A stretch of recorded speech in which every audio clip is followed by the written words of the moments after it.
এই সুন্দর দিনে দিনে ধীরে ধীরে কিন্তু চলে যাচ্ছে। আর এই শাপলাগুলি আমাদের দেশ থেকে উধাও হয়ে যাইতেছে। এর কারণ হলো কি এবং কেন যাইতেছে সেটা আপনাদেরকে আমি একটু পরে দেখাইতেছি। আগে আরেকটা জিনিস শুনে রাখেন, কীটনাশক বা যেই ফসল করার জন্য যেই মেডিসিনগুলি ব্যবহার করা হয় জমিনে, আসলে ওই মেডিসিনের কারণে আসলে মূলত আমাদের শাপলা যেই প্রকৃতির যে দৃশ্য, এই দৃশ্যটা আসলে দিন দিন ধীরে ধীরে নষ্ট হয়ে যাইতেছে। আসলে আমি আপনাদেরকে আরেকটা জিনিস দেখাইতেছি।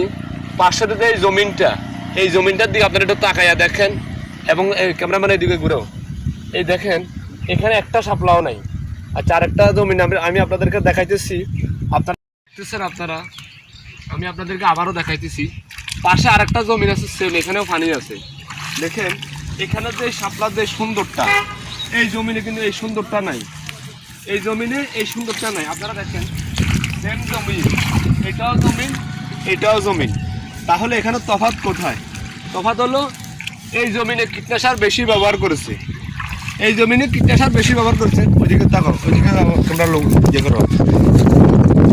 এই যে জমিনটা, এই জমিনে বোঝা গেছে এখানে কীটনাশক অতিরিক্ত ব্যবহার হয় নাই এবং ক্ষতিগ্রস্ত যেই পদার্থগুলি, ওই পদার্থগুলি এই জমিনে ব্যবহার হয় নাই। তাই এই জমিনে এখনও খুবই সুন্দর প্রকৃতির যে দৃশ্য, এই দৃশ্য আপনাদেরকে আমি দেখাতে পারতেছি। সবাই ভালো থাকবেন, ভালো যদি ভালো লাগে ভিডিওটা অবশ্যই শেয়ার করবেন। হ্যাঁ, বাস্তবে যে প্রকৃতির যে দৃশ্যগুলা সেটা আপনাদের অবগতি আছে কত সুন্দর। একটা জমিনে যদি এইভাবে ফসল হয়, তাহলে আরেকটা জমিনে কেন ফসল হবে না? এটাই আজকের মূলত কথা আপনাদেরকে এই ভিডিওতে তুলে ধরতেছি। আপনাদের অবগতি আছে সব সময়। আসলে শাপলা যেটা আমাদের মাছে ভাতে বাঙালি, আমাদের দেশটা সবুজে ঘেরা। রূপচর্চার যেই আধুনিক যে ছোঁয়াটা ধীরে ধীরে কিন্তু এই জিনিসটা নষ্ট হয়ে যাচ্ছে। আপনাদের সামনে আমি তুলে ধরছি সবসময় বাস্তব যে চিত্রটা, সবসময় আসলে আমি দেখানোর চেষ্টা করি। সবসময় আপনারা অবগতি আছেন এবং আপনারা জানেন, বুঝেন। তো আসলে শাপলা আমাদের অনেক দেশের একটা সম্পদ। প্রকৃতির যে সুন্দর মনোরম যে পরিবেশটা, আসলে সবসময় আমরা এগুলা তুলে ধরার চেষ্টা করি।